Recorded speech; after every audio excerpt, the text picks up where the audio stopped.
کہ خداوند یہاں پر کہہ رہا ہے کہ انہوں نے بد کرداری مطلب گناہ کو اپنا دوست بنا کر رکھا ہوا ہے، گناہ کو اپنی زندگی میں رکھا ہوا ہے، وہ تمام کام جو کہ خدا کو ناپسند ہے، جن کے خلاف خدا ہے اور اس کو نا قبول کرتے ہیں۔ تو میرے عزیزو، ہمیں یہاں پر واضح طور پر خدا بتاتا ہے اور سکھاتا ہے کہ خدا ان لوگوں کی نہیں سنتا ہے جو روزہ رکھ کر بھی اپنے دل میں بدکاری کو رکھتے ہیں، اپنے دل میں گناہ کو رکھتے ہیں، اپنے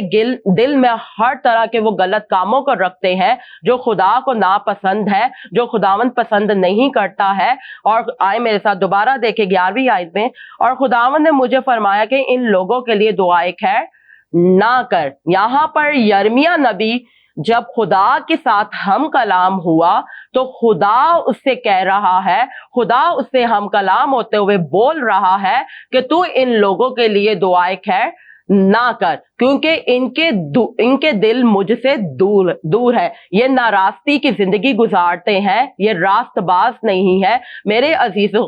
جب ہم روزہ رکھتے ہیں تو ضروری ہے کہ ہم خاکسار ہوں، راست باز ہوں، لیکن ان کی دعا کیوں نہیں سنی جا رہی تھی روزے میں؟ اس لیے کیونکہ ان کے دل خدا سے دور تھے، کیونکہ یہ گمراہ ہو چکے تھے، کیونکہ یہ خدا کو اپنی زندگی میں اول درجہ نہیں دے رہے تھے، ان کی زندگی گناہ سے سرزرد تھی، ان کی زندگی بدکاری سے سرزرد تھی، اور ایسے خدا لوگوں کو پسند نہیں کرتا ہے۔ اس لیے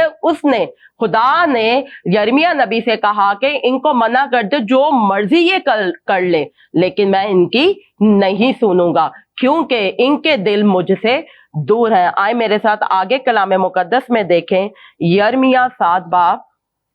اس کی 16 سے 20 آیت تک ہم کلام مقدس میں سے پڑھیں گے۔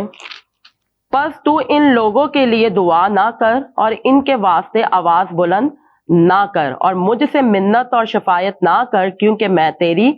نہ سنوں گا۔ یہاں پر ہمیں واضح طور پر 16ویں آیت میں مل رہا ہے کہ خدا یرمیہ سے ہم کلام ہوتے ہوئے ان سے کہہ رہا ہے، اس سے بول رہا ہے کہ پس تو ان کے لیے دعا نہ کر، کیونکہ وہ جانتا ہے کہ یہ وہ لوگ ہیں جو مجھ سے دور ہیں، یہ وہ لوگ ہیں جو ناراست ہیں، جو گناہ کی زندگی گزارتے ہیں۔ آئے آگے دیکھیں، تو ان کے واسطے آواز بلند نہ کر اور مجھ سے منت، مطلب مجھ سے ان کے لیے التجا نہ کر، ان کے لیے فریاد نہ کر، ان کے لیے شفاعت نہ کر، کیونکہ ان کے دل مجھ سے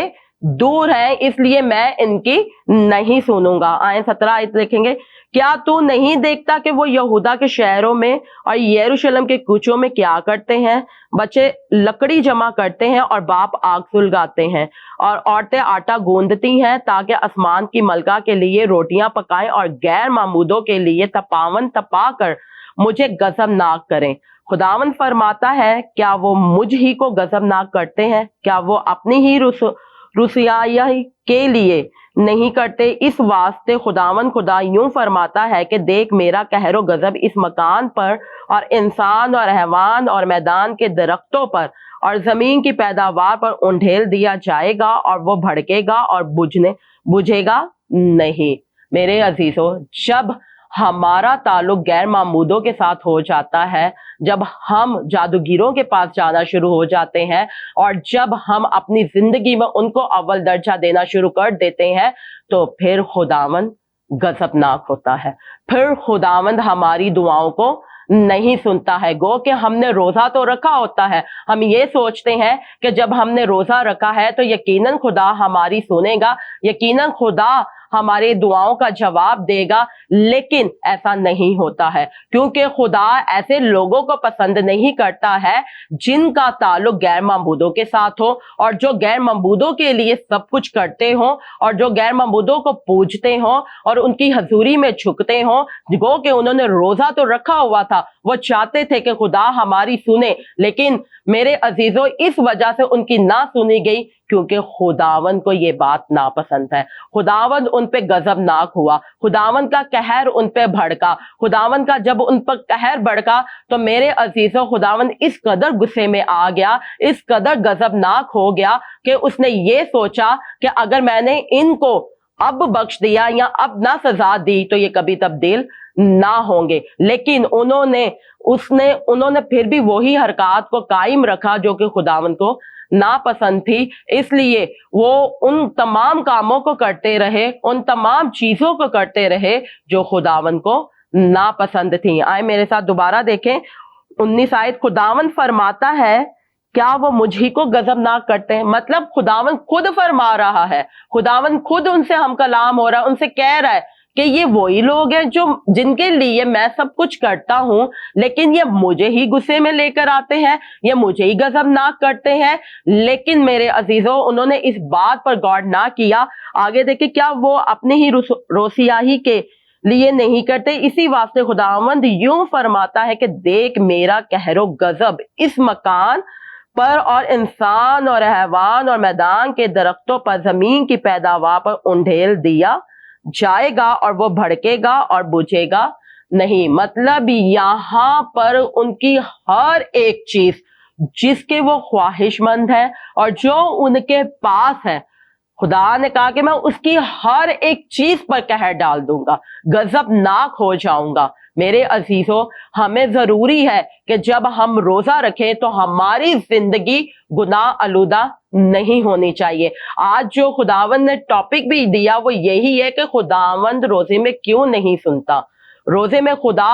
کیوں نہیں سنتا؟ اس کی یہی وجہ ہے کہ جب ہمارا کانٹیکٹ، جب ہمارا رابطہ خداوند کے ساتھ نہیں ہوتا بلکہ غیر معبودوں کے ساتھ ہوتا ہے، اور ان تمام حرکات ہماری زندگی میں ہوتی ہیں، وہ زندگی جو گناہ آلودہ ہوتی ہے، نافرمانی کی طرف ہوتی ہے، نا کہ تابعداری کی طرف ہوتی ہے، تو اس کے باعث خداوند پھر غضبناک ہوتا ہے، پھر خداوند قہر کو ہمارے اوپر بھیج دیتا ہے، پھر خداوند غصہ کرتا ہے، اور وہ ایسا غصہ ہوتا ہے کہ ہم جو مرضی کر لیں پھر کچھ نہیں ہوتا ہے۔ آئے میرے ساتھ آگے دیکھیں یرمیہ 6 باب اس کی 20 آیت، اس لیے کیا فائدہ کہ سبا سے لبان اور دور کے ملک سے اگر میرے حضور لاتے ہیں، تمہاری سوختنی قربانیاں مجھے پسند نہیں اور تمہارے ذبیحوں سے مجھے خوشی نہیں۔ یہاں پر ہمیں واضح طور پر مل رہا ہے کہ خداوند واضح طور پر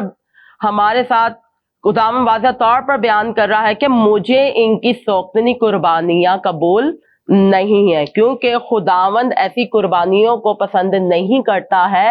جس میں خالص پن نہ ہو۔ خداوند چاہتا ہے کہ اگر ہم اپنے بدن سے سوختنی قربانی دے رہے ہیں روزہ رکھ کر تو وہ خالص ہو۔ آئے میرے ساتھ دوبارہ دیکھیں، اس لیے کیا فائدہ سبا سے لبان اور دور کے ملک سے اگر میرے حضور لاتے ہیں۔ خداوند کہہ رہا ہے کہ کیا فائدہ اگر آپ دور دراز سے بھی میرے لیے سوختنی قربانیاں لے کر آ رہے ہیں، ذبیحوں کو لے کر آ رہے ہیں، مطلب ان کو ذبح کرنے کے لیے، اس کا کیا فائدہ جب تمہارے دل ہی مجھ سے دور ہے، جب تم غیر معبودوں کی طرف بھاگتے ہو، جب تم غیر معبودوں کو اپنی زندگی میں دعوت دیتے ہو اور وہ تمام کام کرتے ہو جو گناہ آلودہ ہے، تو تمہاری ان سوختنی قربانیوں کا کیا فائدہ؟ میں ان قربانیوں کو پسند نہیں کرتا اور تمہارے ذبیحوں سے مجھے خوشی نہیں ہے۔ مطلب خدا یہ یہاں پر بیان کر رہا ہے کہ تم گو کہ جو مرضی کر لو، جب تمہارے دل مجھ سے دور ہے تو کیا فائدہ وہ تمام قربانیاں بھی پیش کرنے کا، میری حضوری میں دینے کا یا گزراننے کا، مجھے ان سے کوئی خوشی نہیں ہے، اس لیے کیونکہ تمہارے دل مجھ سے دور ہیں۔ آئے میرے ساتھ آگے دیکھیں یرمیہ 14 باب 13 سے 16 تک ہم کلام مقدس میں سے دیکھیں گے۔ تب میں نے کہا، ہاں اے خداوند خدا، دیکھ انبیاء ان سے کہتے ہیں تم تلوار نہ دیکھو گے اور تم میں کال نہ پڑے گا، بلکہ میں اس مقام میں تم کو حقیقی سلامتی بخشوں گا۔ تب خداوند نے مجھے فرمایا کہ انبیاء میرا نام لے کر جھوٹے نبوت کرتے ہیں، میں نے نہ ان کو بھیجا اور نہ حکم دیا اور نہ ان سے کلام کیا، وہ جھوٹی رویا اور جھوٹی علم غیب اور بطالت اور اپنے دلوں کی مکاری نبوت کی صورت میں تم پر ظاہر کرتے ہیں۔ اس لیے خداوند یوں فرماتا ہے کہ وہ نبی جن کو میں نے نہیں بھیجا، جو میرا نام لے کر نبوت کرتے اور کہتے ہیں کہ تلوار اور کال میں اس ملک میں نہ آئیں گے اور تلوار اور کال ہی سے ہلاک ہوں گے، اور جن لوگوں سے وہ نبوت کرتے ہیں وہ کال اور تلوار کے سبب سے یروشلم کے کوچوں میں پھینک دیے جائیں گے. ان کو اور ان کی بیویوں اور ان کے بیٹوں اور ان کی بیٹیوں کو دفن کرنے والا کوئی نہ ہوگا. میں ان کی برائی ان پر انڈھیل دوں گا اور تو ان سے یوں کہنا کہ میری آنکھیں شب و روز آنسو بہائیں اور ہرگز نہ تھمیں، کیونکہ میری کواری دختر قوم بڑی خستگی اور ضرب شدید سے شکستہ ہے. اگر میں باہر میدان میں جاؤں تو وہاں تلوار کے مقتول ہیں، اور اگر میں شہر میں داخل ہوں تو وہاں کال کے مارے ہیں. ہاں، نبی اور کاہن دونوں ایک ایسے ملک کو جائیں گے جسے وہ نہیں جانتے. میرے عزیزوں، ہمیں کلام مقدس میں ابھی ہم نے دیکھا کہ خدا ایسے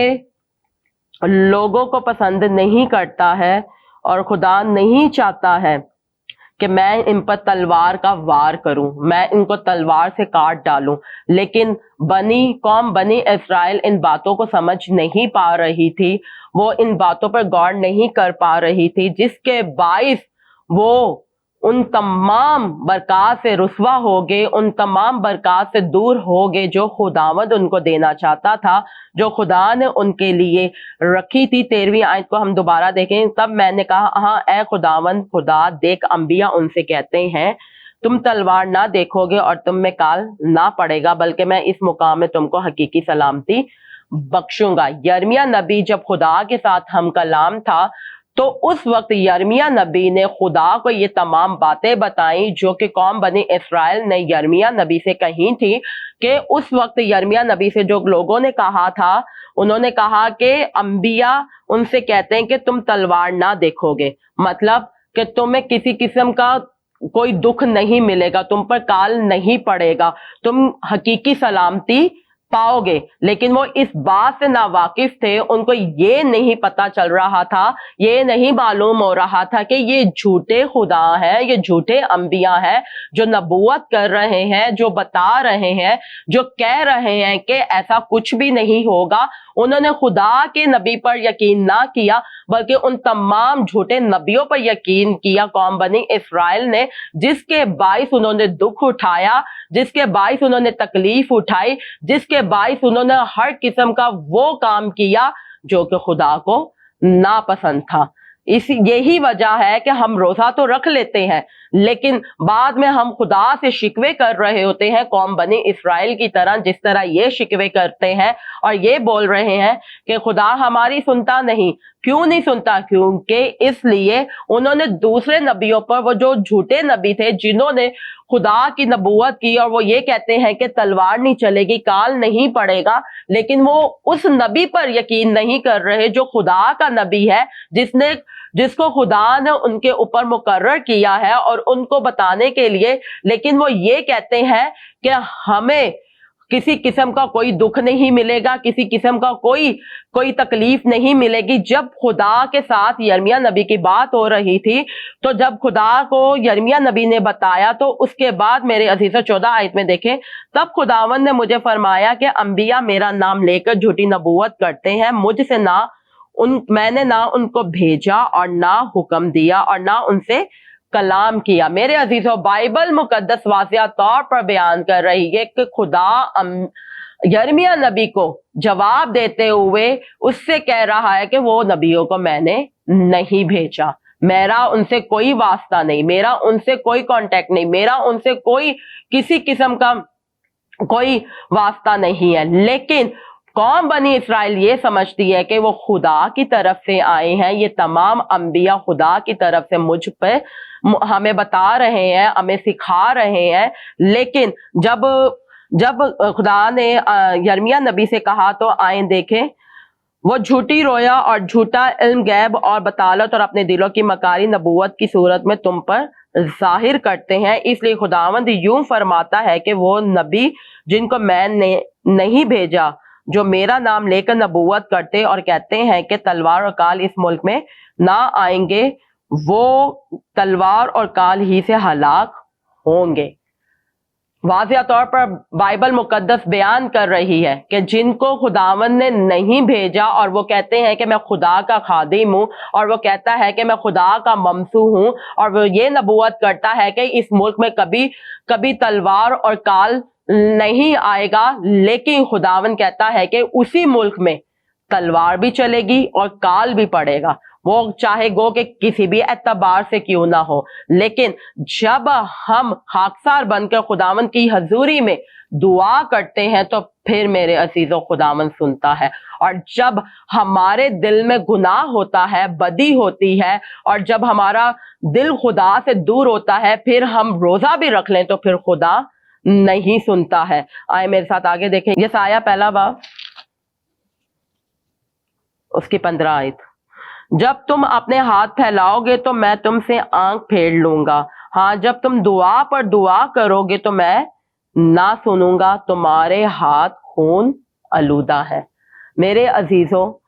ہم دعا پر دعا بھی کر لیں گے تو خدا ہماری نہیں سنے گا۔ کیوں نہیں سنے گا؟ کیونکہ بائبل مقدس میں ہمیں 15ویں آیت کے دوسرے حصے کے آخر میں ملتا ہے کہ تمہارے ہاتھ تو خون آلودہ ہے، مطلب تمہارے ہاتھوں سے وہ سارے کام جو کہ خدا کو ناپسند ہے، جو خدا پسند نہیں کرتا ہے، تمہارے ہاتھ گناہ سے بھرے ہوئے ہیں، خون آلودہ ہے، نافرمانی سے بھرے ہوئے ہیں، وہ تمام بدکرداریوں سے بھرے ہوئے ہیں جو خدا کو ناپسند ہے، جو خدا پسند نہیں کرتا ہے۔ اس لیے میرے عزیزوں، ضروری ہے کہ ہم نے اپنے ہاتھوں کو صاف رکھنا ہے، پاکیزہ رکھنا ہے۔ پاکیزگی جب ہمارے ہاتھوں میں آ جائے گی تو پھر خدا ہماری سنتا ہے۔ گو کہ ہم روزہ بھی پھر رکھیں گے، پھر خدا ہماری سنے گا، لیکن اس وقت خدا ہماری نہیں سنتا ہے جب ہمارے ہاتھ خون آلودہ ہوتا ہے، خون آلودہ ہوتے ہیں۔ پھر ہم دعا پر دعا بھی کرتے رہیں گے، پھر ہم خداوند کی حضوری میں جھکتے بھی رہیں گے، گھٹنوں کے بھل ہو جائے، ہماری آنکھوں میں سے آنسو کیوں نہ بہنا شروع ہو جائے، لیکن پھر خدا اپنے دل کو اس قدر سخت کر لیتا ہے اور اس قدر وہ ہم سے مایوس اور بے دل ہو جاتا ہے، پھر وہ نہیں سنتا ہے۔ وہ یہ نہیں چاہتا ہے کہ ہمارے ہاتھ خون آلودہ ہو، وہ یہ چاہتا ہے کہ ہم پاکیزہ ہو جائے، ہم پاک ہو جائے، ہمارے ہاتھوں سے کوئی ایسا غلط کام نہ ہو جائے جو خدا کو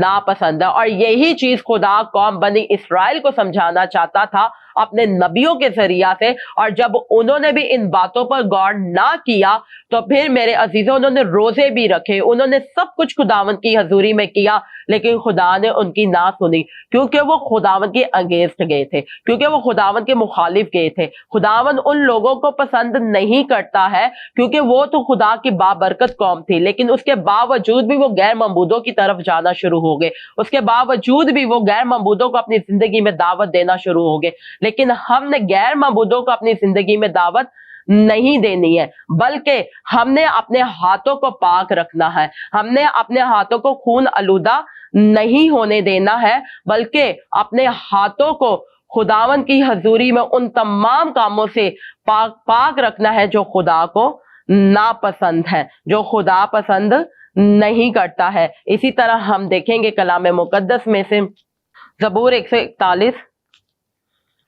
اس کی پہلی 2 آیات پر ہم کلام مقدس میں دیکھیں گے، اے خداوند میں نے تیری دعائی دی ہے،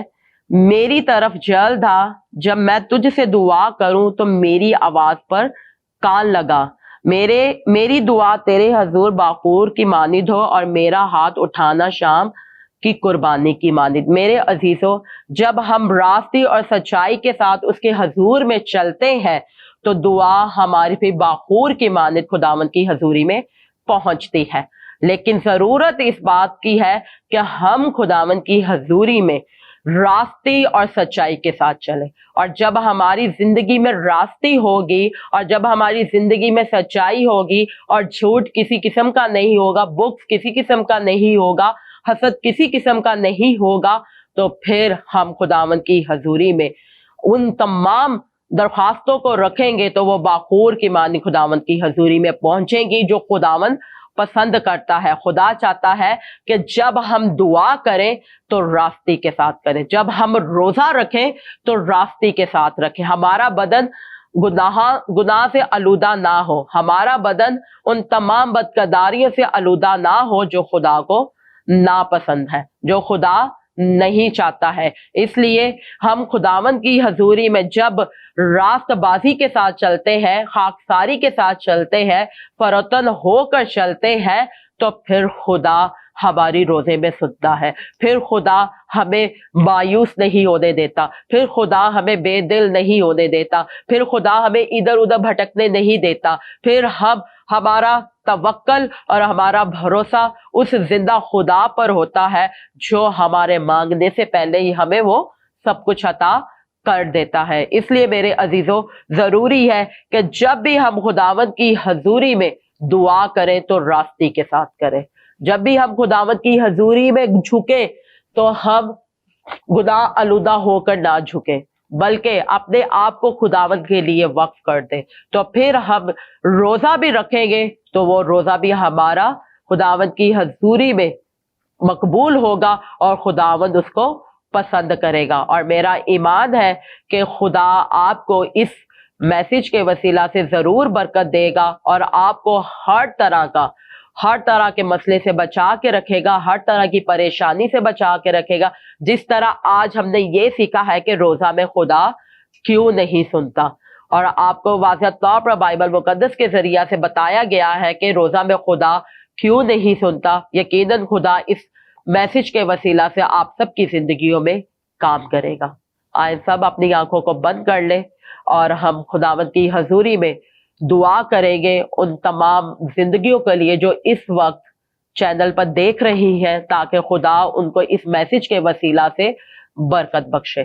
قدوس قدوس قدوس خداوند رب الفاظ, اسمان اور زمین کے خالق اور مالک, اے جلال کے بادشاہ, اے لشکروں کے رب, اے خدائی عظیم, میں تیرے نہایت ہی شکر گزار ہوں کہ تو عظیم خدا ہے, تو قدرت سے بھرا ہوا خدا ہے, تو جلالی خدا ہے, اور تو ہمیشہ اپنے لوگوں کے ساتھ رہتا ہے اور تو ان کو چھوتا ہے اور ان کو فتح سے بڑھ کر غلبہ بخشتا ہے. اے جلال کے بادشاہ, میں اس بات پر ایمان رکھتی ہوں کہ تو نے آج اس ٹاپک روزہ میں دعا کیوں نہیں سنتا, اس کے وسیلہ سے جتنے بھی اے جلال کے بادشاہ اس وقت مجھے دیکھ رہے ہیں اور اس میسج کو سن رہے ہیں, اے خدائے قدوس تو ان کی زندگیوں میں گہرے طور پر اپنے جلال کو ظاہر کر, تاکہ اے جلال کے بادشاہ وہ اس میسج کے وسیلہ سے برکت پانے والے بن سکے, اس میسج کے وسیلہ سے سیکھنے والے بن سکے کہ ہم نے غیر معبودوں کے پیچھے نہیں دوڑنا ہے, ہم نے اپنی زندگی کو گناہ آلودہ نہیں رکھنا ہے, ہم نے اپنے ہاتھوں کو خون آلودہ نہیں رکھنا ہے, بلکہ ہم نے اپنے آپ کو پاک صاف کرنا ہے, اپنے بدن کو اس تمام کاموں سے دور رکھنا ہے جو خداوند کو ناپسند ہے. اے خدائے قدوس, میرا ایمان ہے کہ اے جلال کے بادشاہ تو نے ان کی زندگیوں میں گہرے طور پر اپنے جلال کو ظاہر کر دیا ہے, تو نے ان کو چھو لیا ہے, تو نے ان کو اے خدائے اقدس ان کے دلوں کو اپنی طرف مائل کر دیا ہے, اپنی طرف انڈھیل دیا ہے. اور میرا ایمان ہے کہ اے جلال کے بادشاہ تو ان کی زندگی میں کثرت سے اپنے جلال کو ظاہر کرے گا, یسوع کے نام سے, آمین.